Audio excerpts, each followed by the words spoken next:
June 3, 1945. 7:42 a.m. A military hospital outside Kingston, Ontario. The ambulance doors opened to birdsong. Not the silence of ruins or the mechanical drone of defeat, but actual birds. Robins and sparrows calling across a lawn so green it looked artificial.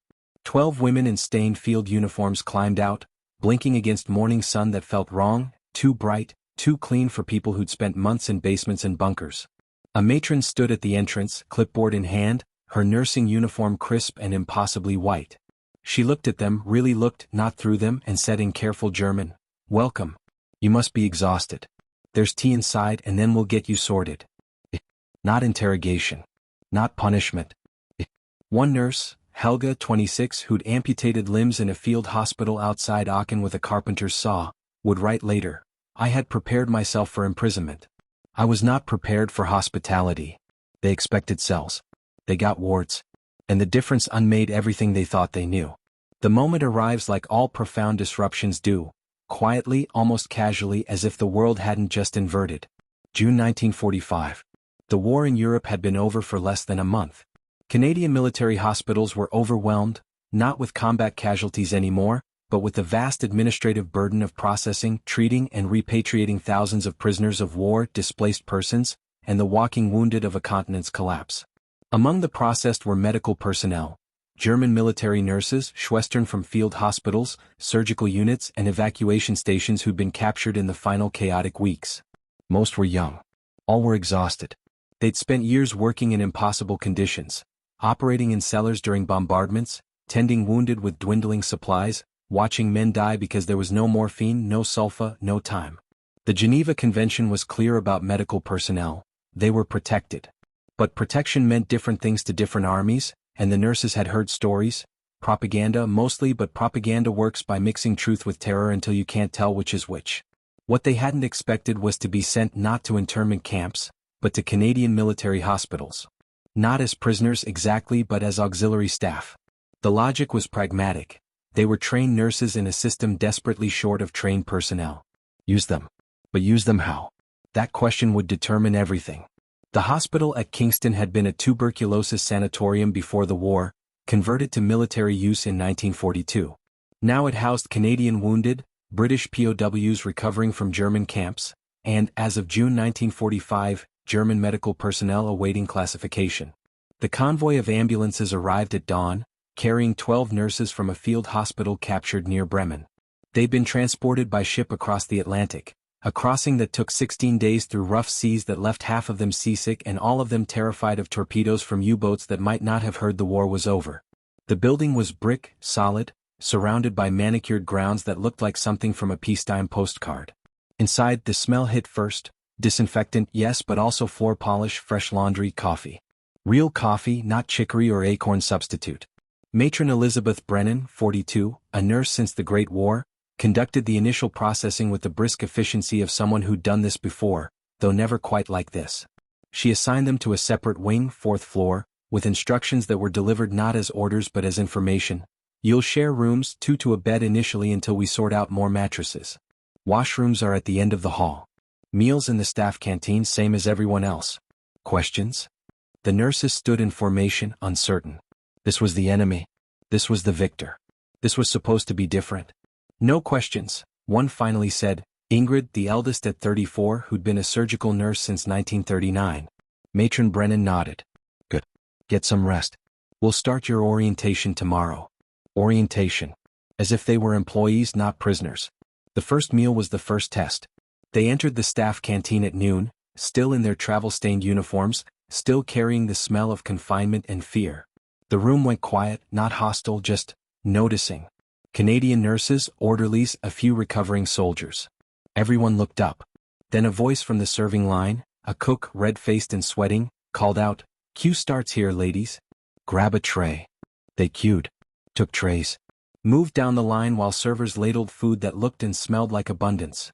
Roasted chicken, potatoes, green beans, bread with real butter, pie for dessert. Helga stared at her plate. It was more food than she'd seen in a week. More food than her patients had seen in months. She sat at an empty table with the others and they ate in silence, mechanically, trying not to cry or vomit or both. Around them, conversation gradually resumed. The normal clatter of a busy hospital at lunch, as if 12 enemy nurses eating chicken hadn't just walked into the room. Halfway through the meal, a Canadian nurse, young maybe 23, approached their table carrying a water pitcher. "Refills?" she asked in English. Ingrid looked up, wary. "Thank you." The Canadian filled their glasses, one by one, with the careful neutrality of someone performing a professional task. Then she paused. "I'm Sarah. I work on the surgical ward. If you need anything, just ask." "Why?" The question came from Margaret, 24, a trauma nurse who'd stopped believing in kindness somewhere around Stalingrad. Sarah looked genuinely confused. "Why what? Why would you help us?" Sarah set down the pitcher. "Because you're nurses, and we're short-staffed. And because..." She hesitated. "Because the war's over. That has to mean something." "She did not say she forgave us," Margaret wrote later. "She said the war was over. I did not realize those were different things." If this moment already changed how you see the war, subscribe.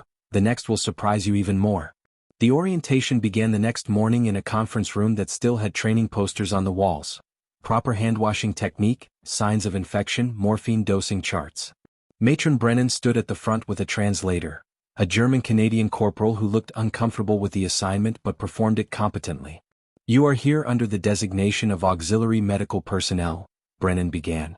"You will work supervised shifts in non-critical roles: wound dressing, feeding, basic care. You will not administer medication without direct supervision. You will not have access to restricted areas. You will be escorted to and from wards. Are we clear?" They nodded. "Good. Now the rules." She paused. "You will be treated as professional colleagues, not prisoners. You will address patients and staff respectfully. You will maintain medical confidentiality. You will report any concerns to me directly. In return, you will receive standard staff rations, appropriate accommodation, and," she glanced at a document, "a small stipend that will be held until repatriation." One of the nurses, Frida, 29, who'd run a 12-bed ward by herself for the last 6 months of the war, raised her hand tentatively. "Yes. Matron, we were the enemy." Brennan looked at her for a long moment. "Were," she said. "Past tense. In this hospital you are nurses. That's all that matters here."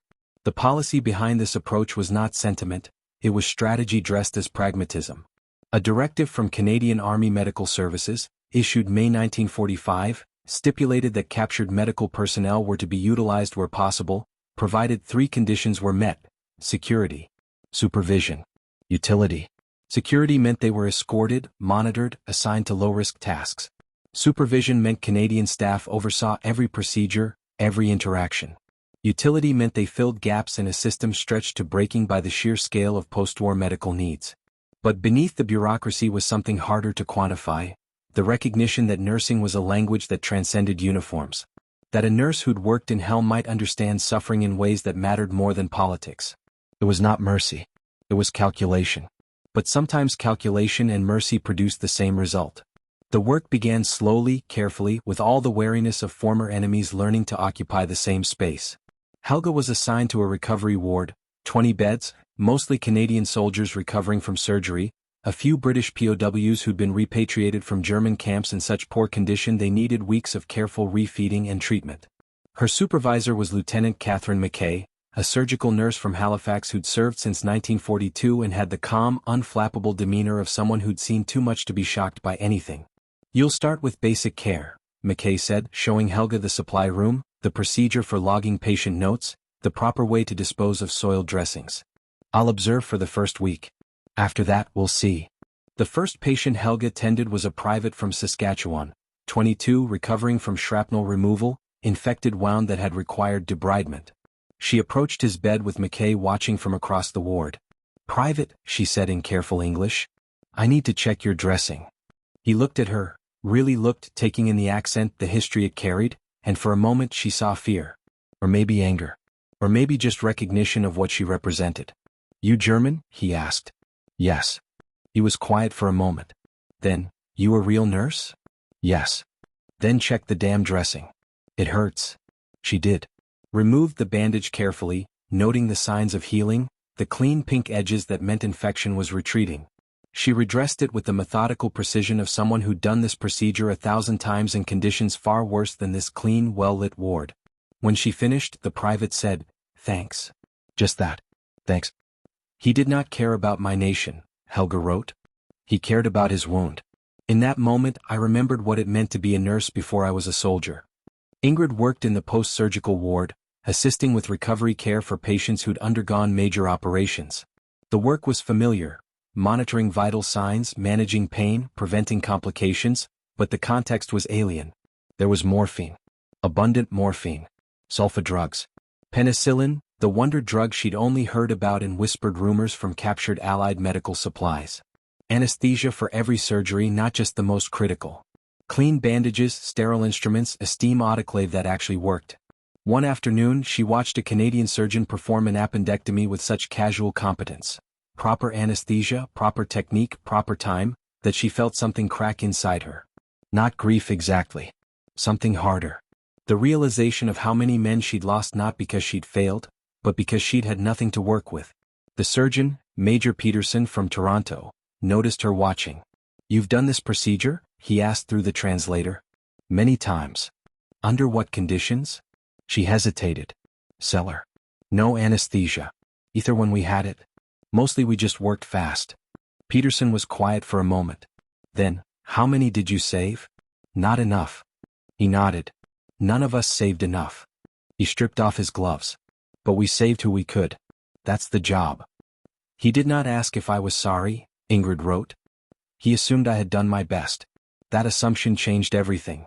Margaret was assigned to a rehabilitation ward where patients learned to walk again, to use prosthetics, to adapt to bodies that had been irrevocably changed. The work was slow, frustrating, filled with small victories and devastating setbacks. She worked alongside a physiotherapist, Corporal James Mitchell from Vancouver, who trained as a physical education teacher before the war and now spent his days teaching broken men how to climb stairs. They didn't talk much at first. The work didn't require conversation, just demonstration, correction, encouragement. But one day Mitchell asked her, "What's the hardest thing you ever had to tell a patient?" Margaret thought carefully. "That we had to amputate. And that we had no morphine for the surgery." Mitchell stopped walking. "You did amputations without anesthetic?" "Sometimes. When the wound was gangrenous. When waiting meant death." "Jesus." They stood in silence. Then Mitchell said, "I complained once. About the food. Can you believe that? I actually complained that the eggs were powdered." "Perspective," Margaret said quietly. "Yeah. Perspective.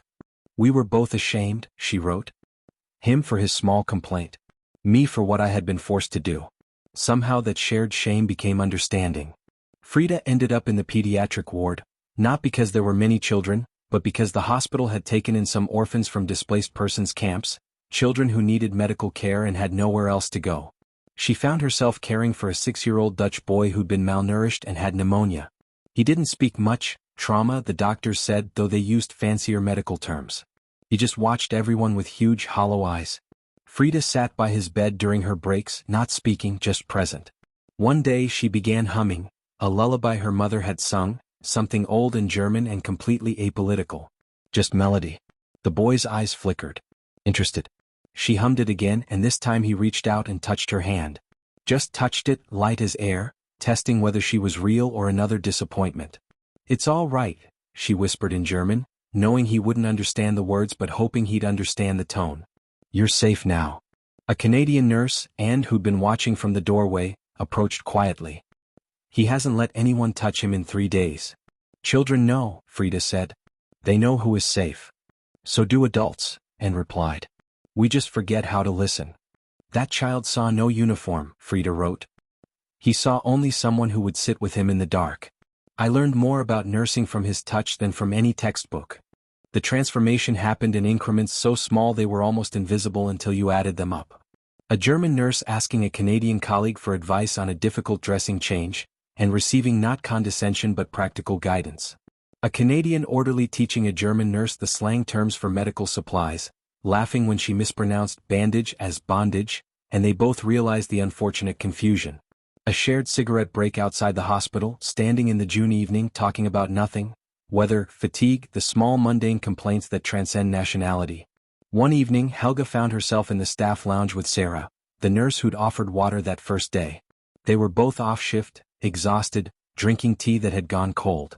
"Can I ask you something?" Sarah said. "Yes." Did you know? About the camps. The question hung in the air, heavy and unavoidable. Helga was quiet for a long time. I knew there were camps, she said finally. I did not know what happened in them. Not until after. Not until we started hearing stories from refugees from... She stopped. I do not know if that makes it better or worse. That I did not ask the right questions. Sarah nodded slowly. I don't know either. But I think asking now matters. Does it? It has to. Otherwise, what's the point of any of this? She did not absolve me, Helga wrote. But she sat with me in the question. That was more than I deserved and exactly what I needed. If you're seeing this war in a new light, subscribe. The next scene will challenge you even more. July brought heat and a strange normalcy. The German nurses had been at Kingston for 6 weeks. The initial wariness had settled into routine, not quite trust but something like professional respect. They were nurses. They did their jobs. The work continued.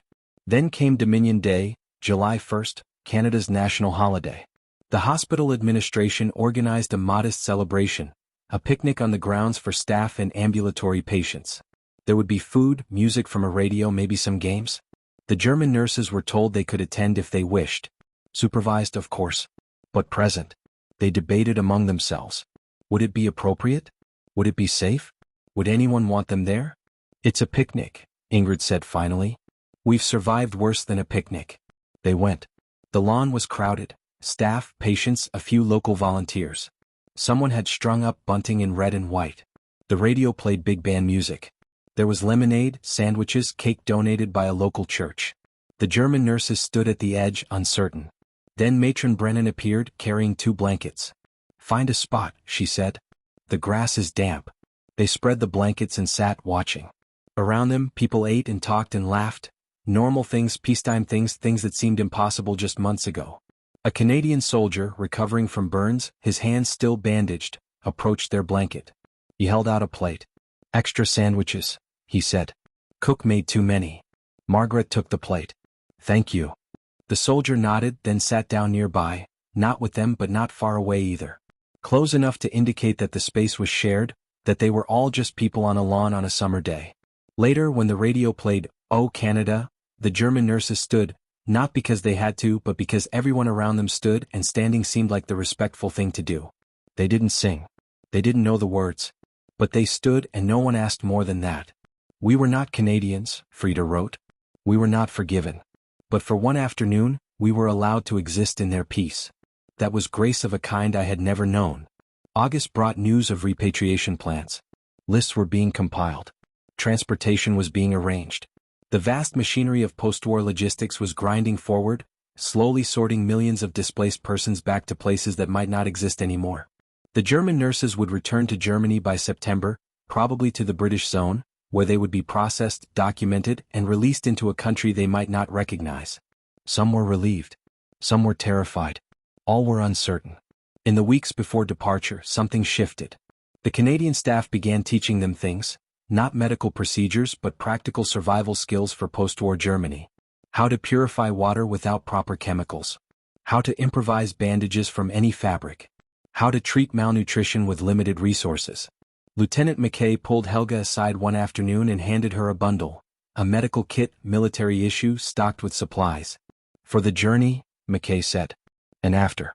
You'll need it more than we will. Helga stared at the kit. It violated probably a dozen regulations. It was contraband in the technical sense. It was also the most valuable gift she'd ever received. I cannot. You can, McKay interrupted. Because you're a nurse. And nurses take care of people. That doesn't stop at borders. She did not give me supplies, Helga wrote. She gave me permission to keep being who I was, even after everything. That was the greater gift. The departure came on a gray morning in early September. A convoy of trucks waited outside to take them to the train station, then to a ship bound for Southampton, then to trains heading into occupied Germany. They assembled in the hospital foyer, their few possessions in canvas bags, wearing clothes provided by the Red Cross since their uniforms had long since been disposed of. Matron Brennan addressed them one final time. You came here as prisoners. You leave as colleagues. I hope you remember that. I hope it matters. They boarded the trucks. As they drove through the gates, some of the Canadian staff stood watching, not waving exactly but present, acknowledging the departure. Sarah was there. McKay, Mitchell, Peterson. All the people who'd worked alongside them, supervised them, taught them, and occasionally shared cigarettes and cold tea in the quiet moments between shifts. The truck turned onto the main road. The hospital disappeared behind trees. What happened to them after is a patchwork of letters, records, and plausible reconstruction. Helga returned to Aachen and found her family's house reduced to rubble. She worked in a makeshift clinic in a church basement until 1948, then emigrated to Argentina with her sister. She practiced nursing until 1972, often using techniques she'd learned at Kingston. She died in 1995, and her obituary mentioned her war service but not where she'd been a prisoner. Her children found the medical kit in her belongings, still packed, still cherished. Ingrid went to Hamburg, discovered her husband had been killed in the final days of the war, and spent 2 years working for British Occupation Medical Services. She remarried in 1950, a British doctor she'd met during reconstruction work. They moved to Edinburgh, where she worked in a civilian hospital until retirement. She maintained correspondence with Major Peterson until his death in 1981. Each Christmas card said the same thing: still saving who we can. Margaret stayed in the British zone, working in hospitals that treated displaced persons, refugees, and the walking wounded of a shattered continent. She never married. She never spoke about the war except to say, when asked, that it had taught her the difference between nations and people. She died in 1987. Her estate donated her papers to a medical history archive, including a letter she'd written but never sent to Corporal Mitchell. "You taught me that healing continues even after the wound. Thank you for that lesson." Frida returned to her hometown of Cologne and found it unrecognizable. She worked with Catholic Relief Services, helping reunite orphan children with surviving relatives. She adopted 2 children herself, orphans with no family left. She raised them, taught them nursing, and told them about a hospital in Canada where people had been kind when they didn't have to be. One of her children became a doctor. The other became a teacher. Both credited their mother's stories of Kingston for showing them that decency was possible even in the worst circumstances. The story does not end with redemption because redemption implies a transaction, a balance restored. These women didn't earn forgiveness by working in a Canadian hospital. They were simply placed in proximity to people who chose decency over vengeance, and that proximity created space for something new, not absolution but the possibility of moving forward without being defined entirely by the past. The Canadian staff who worked alongside them didn't forgive on behalf of those who'd suffered. They simply did their jobs with professionalism and occasional humanity. That wasn't heroism. It was the choice to maintain standards even when lowering them would have been understandable. But choices accumulate. Small decisions, to offer water, to teach a technique, to give a medical kit for the journey home, build structures. Not monuments. Just the basic architecture of civilization. The idea that some principles transcend even justified rage. 60 years later, a researcher conducting oral histories of Canadian military nurses interviewed a woman who'd worked at Kingston in 1945. She remembered the German nurses, remembered their fear, their competence, their gradual relaxation as they realized they wouldn't be punished for being good at their jobs. "Did you forgive them?" the researcher asked. The woman, 93 years old, sharp as ever, thought carefully. "Forgiveness wasn't mine to give. I wasn't in the camps. I didn't lose what others lost. But I could work alongside them. I could teach them. I could treat them like colleagues because that's what they were. Nurses. And nursing doesn't stop at national borders.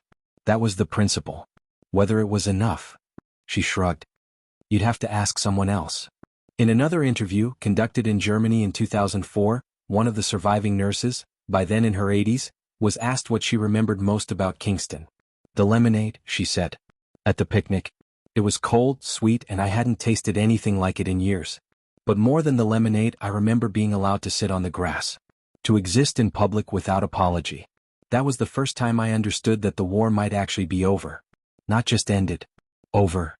If this story moved you, if it challenged what you thought you knew, subscribe.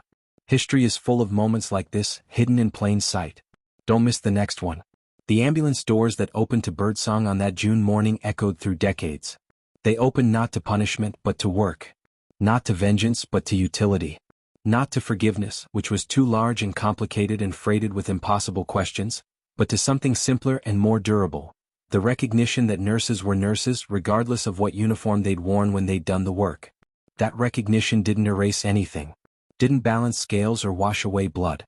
But it created a space, small, temporary, imperfect, where former enemies could exist in the same room without destroying each other, where professional competence could be acknowledged without political approval, where the work of healing could continue even when hatred was justified. The women who heard those doors open expected cells. They got wards. They got supervision and scrutiny and constant awareness that they were guests in their captor's mercy. But they also got tea, clean bandages, the opportunity to practice their profession in conditions that reminded them why they'd chosen it in the first place. That was not redemption, but it was a beginning. The war had taught them to expect cruelty. The peace, slow and imperfect and conditional, taught them something harder, that decency was possible even when it wasn't required, that mercy could survive even total war, that the word colleague could still carry weight, even applied to people who'd been enemies months before. They came as prisoners. They worked as nurses. And in that gap between categories, the future became imaginable again.